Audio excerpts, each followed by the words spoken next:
श्री निम्बार्काचार्य ने साधकों को परम मोक्ष की प्राप्ति कराने के लिए ब्रह्म की साधना ही परिवर्तित की है। उन्होंने बतलाया है कि अमूर्त मूल रूप की उपासना की अपेक्षा प्रकाशित मूर्त रूप की उपासना ही जीव के लिए अधिक प्रशस्त है। इसीलिए निम्बार्क संप्रदाय के साधक सत्व गुणाधिपति भगवान श्री कृष्ण की उपासना को ही मुख्य रूप से ग्रहण करते हैं।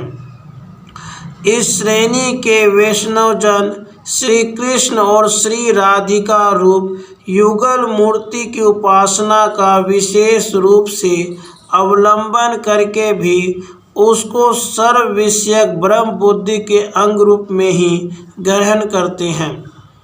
इस विशेष साधन का वर्णन करने के लिए श्री निम्बार्क स्वामी ने ब्रह्म का जो स्वरूप निरूपण किया है तथा ब्रह्म प्राप्ति के लिए भक्ति योग के अंतर्गत भक्तों को जिस साधन का अवलंबन करने के लिए कहा है उसका किंचित परिचय देना आवश्यक है।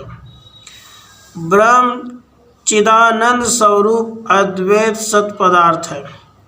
ब्रह्म का स्वरूप श्री निम्बार्काचार्य ने चतुष्पाद विशिष्ट रूप में वर्णन किया है। दृश्य स्थानीय अनंत जगत प्रथम पाद है। इस जगत के पदार्थों को विभिन्न रूपों में देखने वाला दृष्टा जीव द्वितीय पाद है।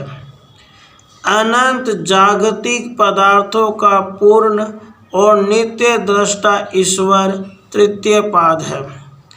इन तीनों रूपों से विवर्जित नित्य एकरस आनंद मात्र का अनुभव करने वाला चतुर्थ पाद है, जिसका एकांत अक्षर पाद के नाम से श्रुति ने वर्णन किया है।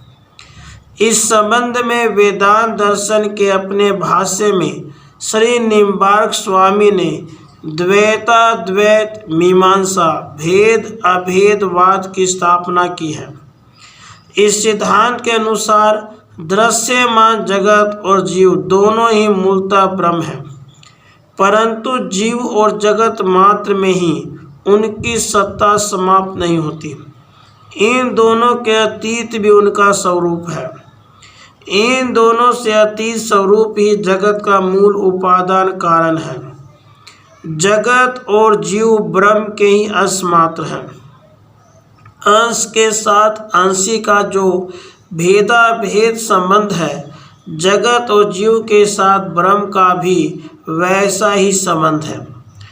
अंश संपूर्ण अवयव में अंशी का अंग है, इसीलिए अभिन्न है और अंशी अंश को अतिक्रम करके भी स्थित है। अंश मात्र में ही अंशी की सत्ता समाप्त नहीं होती, इसलिए अंशी अंश से भिन्न भी है।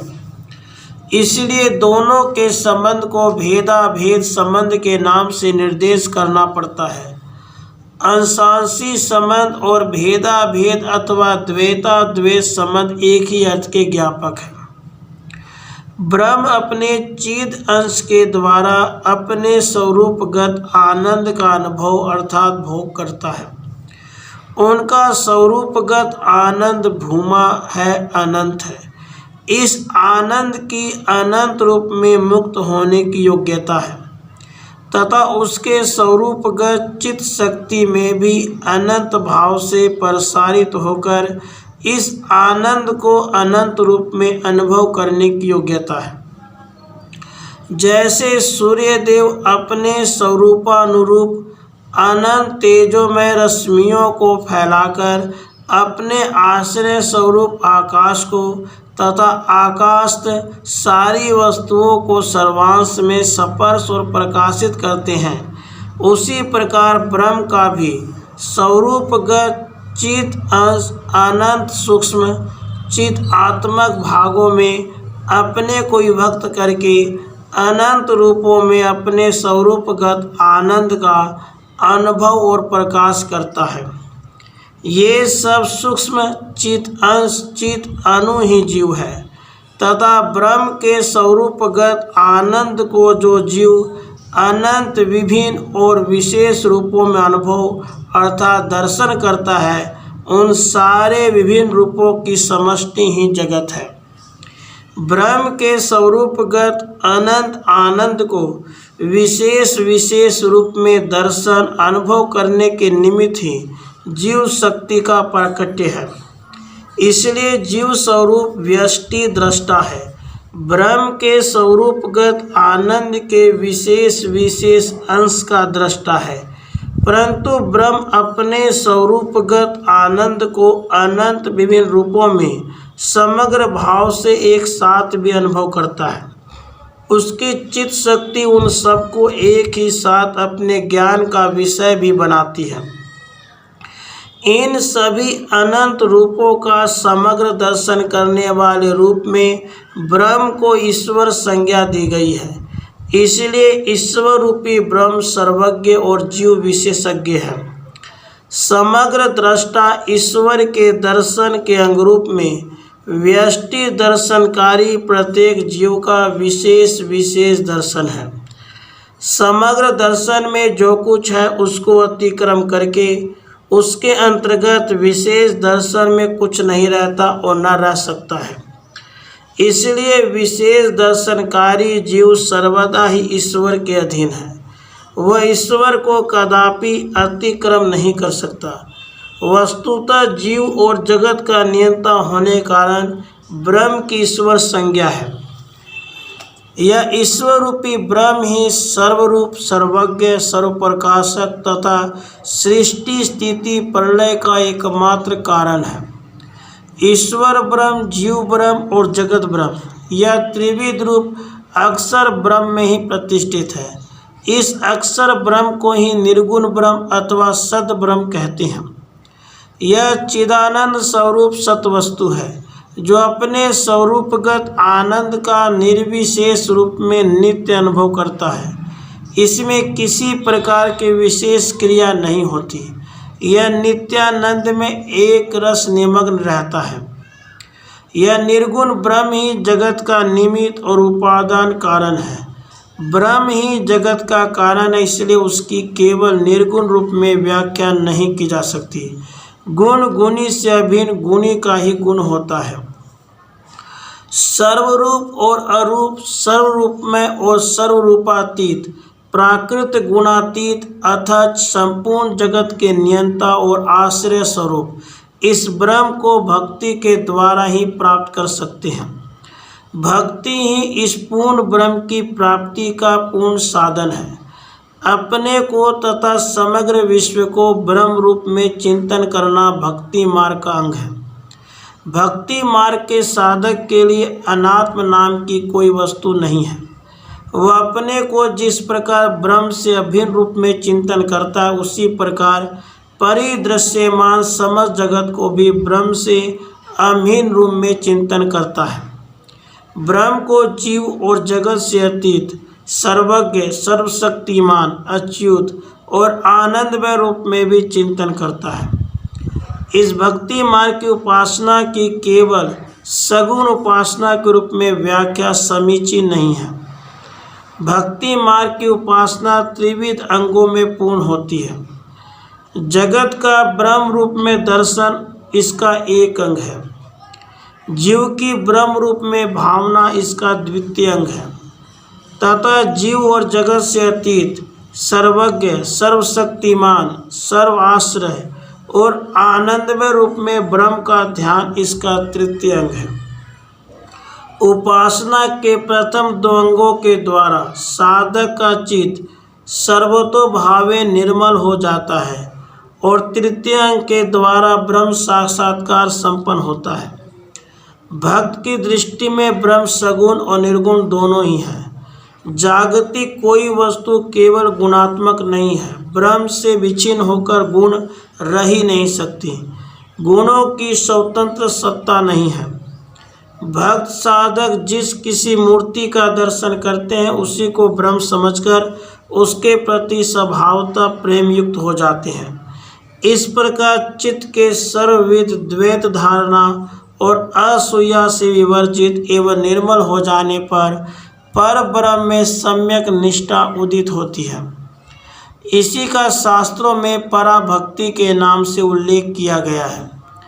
इसी के द्वारा पर ब्रह्म का साक्षात्कार होता है। भक्ति की प्राथमिक अवस्था को साधन भक्ति कहते हैं। इसके द्वारा चित्त प्रसरित होकर जब अनंतता को प्राप्त होता है तब पराभक्ति नामक भक्ति की चरम अवस्था उपस्थित होती है। श्री भगवत विग्रह की ब्रह्म रूप में उपासना जो द्वैत बुद्धि के ऊपर प्रतिष्ठित है, साक्षात संबंध से मोक्षप्रद न होने पर भी चित्त को निर्मल बनाकर थोड़े ही समय में और थोड़े ही आयास से अद्वैत ज्ञान उत्पन्न कर देती है। इस अद्वैत ज्ञान के प्रतिष्ठित होने पर पराभक्ति अपने आप उदित होती है और साधक अंत में ब्रह्म साक्षात्कार प्राप्त करके मोक्ष लाभ करता है। श्री श्री राधा कृष्ण युगल मूर्ति की उपासना को अभीष्ट रूप में ग्रहण करके श्री निम्बार्क स्वामी ने इनके स्वरूप गुण भक्ति शक्ति का जैसा वर्णन किया उसकी कुछ व्याख्या यहाँ की जाती है। ब्रह्म प्राप्ति के निमित्त जो साधक साधन का आश्रय लेते हैं वे पहले ब्रह्म के स्वरूप गुण शक्ति जीव जगत का स्वरूप और जीव जगत जिस प्रकार ब्रह्म के साथ तादात्म्य संबंध है इसका विचार करके तत्व निर्णय कर लेते हैं। तत्पश्चात ब्रह्म प्राप्ति के निमित्त तीव्र मनन में अग्रसर होते हैं। उनकी इस मननशीलता को लक्ष्य में रखकर चिंतन की सर्वोच्च अवस्था ही ब्रह्म का साधन कही जाती है, क्योंकि वही चित्त के आवरण को भेद कर ब्रह्म प्राप्ति कराती है। इसी प्रकार इष्ट के स्वरूप गुण और शक्ति के संबंध में यथार्थ निर्णय करके उनका महात्म्य ज्ञान प्राप्त कर उनकी प्राप्ति के लिए उपासना में एकांतिक भाव से अपने को लगा देने पर इष्ट की प्राप्ति होकर धीरे धीरे ब्रह्म सारूप्य लाभ होता है। इस प्रकार का मार्ग ही बुद्धि को व्यवसायित्मक बनाता है और यही समधिक फलप्रद है।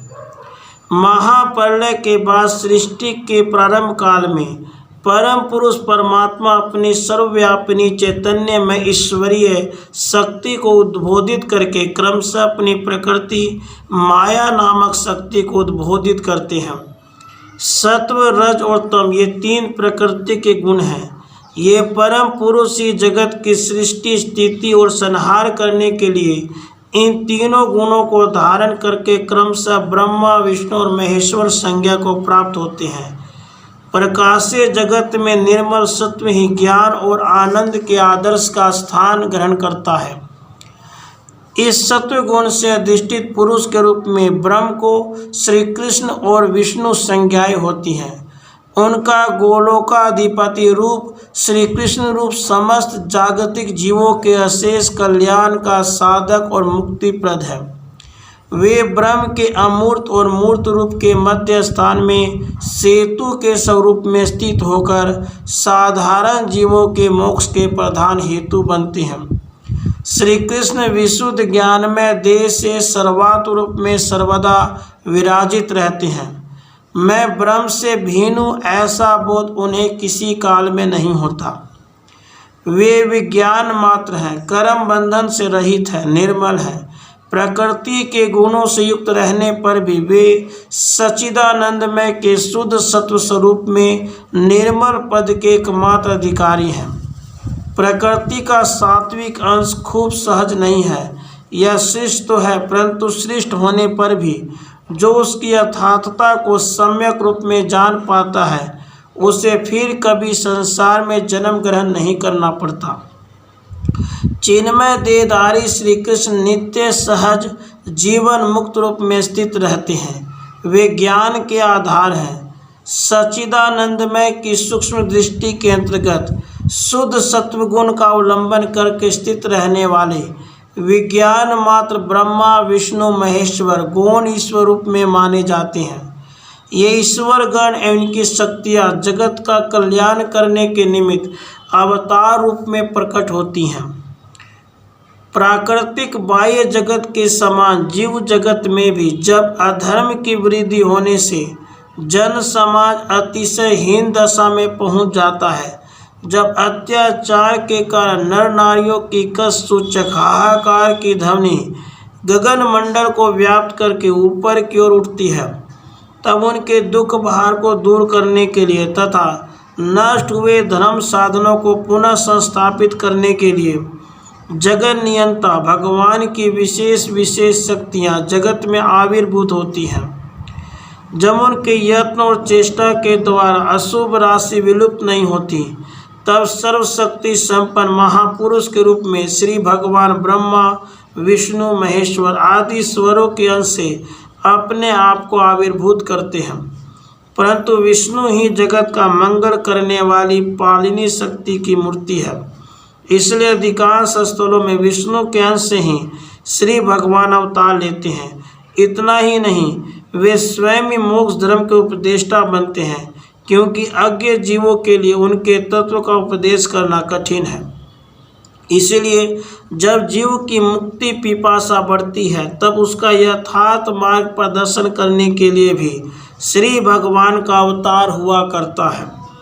इस प्रकार जब जब भगवान जीव मंडल में अवतीर्ण होते हैं, तब तब वैसी शक्ति प्रकट करने के लिए ही वे आविर्भूत होते हैं और वैसी ही शक्ति के अनुरूप उनका देहा अवयव भी गठित होते हैं। भगवत अवतार की सारी मूर्तियां जन साधारण के लिए उपास्य होती हैं। समग्र विश्व में व्याप्त तथा विश्वातीत ब्रह्म का ध्यान जिनकी बुद्धि में नहीं आता, जो लोग भेद बुद्धि का सर्वत्र समदर्शन करने में असमर्थ होते हैं, उनके लिए भगवत विग्रह का पूजन ही उत्कृष्ट भक्ति योग का साधन है। प्रेम पूर्वक उन विग्रहों का ध्यान, उन विग्रहों के अनुरूप मंत्रों का कीर्तन जप और स्मरण करने से साधक उनका सारूप्य प्राप्त करता है। अनन्य चित्त से अवतार रूपी भगवान का नाम स्मरण, उनके रूप का ध्यान, उनके गुण और कृति, इन सब का चिंतन करके साधक तन्मयता प्राप्त करता है। इसलिए उस तन्मयता का उनका जो सर्वमय भाव है वह अपने आप ही अधिकृत हो जाता है और साधक की क्रमशः सर्वोत्तम अधिकारियों में गणना हो जाती है। यही भारतीय साकार उपासना है, यही भगवत उपासना है। यह भक्ति मार्ग का अति सहज और प्रकृष्ट साधन है। अंतर्यामी भगवान साधक की भक्ति के वशीभूत होकर उस मूर्ति के द्वारा ही साधक के सारे मनोरथों को पूर्ण करते हैं। ब्रह्म सर्वगत है, इसलिए प्रतिमा भी ब्रह्मयी है। प्रतिमा में ब्रह्म बुद्धि की धारणा करते करते जब भक्त की धारणा शक्ति क्रमशः वृद्धि को प्राप्त होती है, तब उसका मन अपने आप प्रशस्त हो उठता है तथा वह साधक आगे चलकर सारे विश्व की ब्रह्म रूप में धारणा करने में समर्थ हो जाता है। वह विचक्षण साधक अंत में संपूर्ण विश्व को भी लांघ कर तत्तीत पर ब्रह्म का ध्यान के द्वारा साक्षात्कार कर सकता है। इस प्रकार प्रतिमा की ब्रह्म बुद्धि से उपासना करने पर साधक के लिए प्रतिमा में ही ब्रह्मत्व प्रकट हो जाता है, परंतु इससे ब्रह्म को प्रतिमात्व की प्राप्ति नहीं होती। सूर्य आदि प्रतीकों में भी ब्रह्म बुद्धि से उपासना करने की विधि शास्त्र आदि में कथित है। ब्रह्म सूत्र में वेद व्यास ने उसका सुस्पष्ट में वर्णन किया है। कनिष्ठ अधिकारी के लिए ही प्रतिमा में ब्रह्म की अर्चना की व्यवस्था की गई है। श्रीमद् भागवत में भी श्री भगवान की इस प्रकार की उक्ति पाई जाती है। सर्वभूतों में स्थित ईश्वर रूपी मेरा जब तक अपने हृदय में अनुभव न कर सके, तब तक मनुष्य अपने आश्रमोचित कर्मों का अनुष्ठान करता हुआ प्रतीक आदि में मेरी उपासना करे। जगत का विशेष कल्याण करने वाले भगवान के जो रूप है, आर्य शास्त्र में उनके ध्यान और उपासना की व्यवस्था की गई है। वस्तुतः किसी भी पुरुष के विषय में महत बुद्धि होने पर उसके प्रति स्वयं ही भक्ति उत्पन्न हो जाती है। जब इस प्रकार सर्वत्र महत्ता के चिंतन से भक्ति उद्दीपित हो जाती है, तब ब्रह्म भाव की स्थापना अपेक्षाकृत सहज हो जाती है। विशेष शक्ति संपन्न तथा विशेष उपकारी की उपासना और ध्यान में जैसे एक और साधक की भक्ति स्वभावतः ही उद्दीपित होती है, उसी प्रकार दूसरी ओर वे विभूति संपन्न महात्मागण भक्ति पूर्वक उपासित होने पर कृपा परवश होकर साधक की सहायता तथा कल्याण साधन करते हैं। विशिष्ट रूपों में अभिव्यक्त जितनी ब्रह्म की मूर्तियां हैं, उनमें जीव की स्थिति सुधारने वाले, कल्याणप्रद और मुक्तिदायक तथा सर्व अपेक्षा अधिक निर्मल सत्व गुणमय गोलोक अधिपति श्री कृष्ण की मूर्ति सर्व अपेक्षा प्रधान है। यह बात पहले कही जा चुकी है तथा जगत ब्रह्म का अंश है, इसलिए सत्य इसका भी उल्लेख किया जा चुका है। गोलोक अधिपति भगवान श्री कृष्ण मनुष्य लोक के कल्याण के लिए यदुकुल में आविर्भूत हुए थे, इसलिए निम्बार्कीय वैष्णवगण जगत को सत्य और ब्रह्म मानते हैं तथा विशेष रूप से श्री कृष्ण की उपासना में प्रवृत्त होते हैं। श्री निम्बार्क स्वामी ने अपने वेदांत कामधेनु नामक संक्षिप्त ग्रंथ में जगत की ब्रह्मत्वता के विषय में कहा है, यह सब कुछ विज्ञान में है, इसलिए यथार्थ है, क्योंकि श्रुति और स्मृति ने सर्वत्र निखिल विश्व को ब्रह्मात्मक रूप में सिद्ध किया है। यही वेदज्ञों का मत है। और ब्रह्म की त्रिरूपता, प्रकृति, पुरुष और ईश्वर रूपता भी श्रुतियों में तथा ब्रह्म सूत्र में स्थापित की गई है। भक्तों की इच्छा से जिन्होंने मनोहर विग्रह धारण किया, जिनकी शक्ति की इयता नहीं, उन अचिंत्य जगत के शास्त्रा श्री कृष्ण के ब्रह्मा शिव आदि के द्वारा वंदी चरण कमल के सिवा जीव की अन्य कोई गति दृष्टि गोचर नहीं होती। दैन्य आदि गुणों से युक्त पुरुष के ऊपर भगवान श्री कृष्ण की कृपा प्रकट होती है। इस कृपा के द्वारा उन सर्वेश्वर परमात्मा में प्रेम विशेष रूपा भक्ति उत्पन्न होती है। यह भक्ति दो प्रकार की, एक साधन रूपा अपरा भक्ति, दूसरी उत्तमा परा भक्ति। परंतु निम्बार्क संप्रदाय के उपास्य देव भगवान श्री कृष्ण होने पर भी निम्बार्कीय वैष्णवगण उनकी सशक्ति उपासना को ही समधिक फलप्रद मानते हैं। भगवान के पुरुष विग्रहों में जैसे श्री कृष्ण मूर्ति प्रधान है, स्त्री मूर्तियों में श्री राधिका मूर्ति भी उसी प्रकार प्रधान है। श्री राधिका श्री कृष्ण की सर्व प्रधाना शक्ति है। सशक्ति भगवान मूर्ति की उपासना में जो महान फल होते हैं, उन्हीं के अंतर्गत एक विशेष लाभ यह देखने में आता है कि उनसे अति शीघ्र साधक की काम वृत्ति निवृत्त हो जाती है। भगवान के साथ संयुक्त रूप में स्त्री मूर्ति की भक्ति पूर्वक अर्चना करने से स्त्री मूर्ति के प्रति काम भाव तिरोहित हो जाता है और स्त्री पुरुष के मिथुनीकृत भाव का भगवद लीला के रूप में दर्शन करते करते साधक सहज ही शिक्षा प्राप्त करके तत् विषय में निर्मल तो लाभ करता है।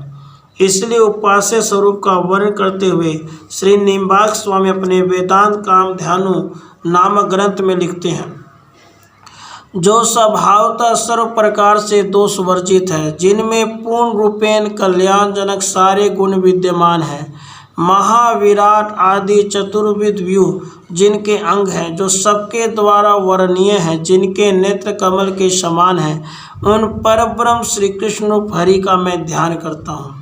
इनके वाम अंग में प्रसन्न वदना विश्वभानुनंदिनी विराजित हैं। ये श्री कृष्ण के अनुरूप ही सौंदर्य आदि गुणों से समन्वित है। सहस्र सहस्र सखियाँ नित्य निरंतर इनकी सेवा में लगी रहती हैं।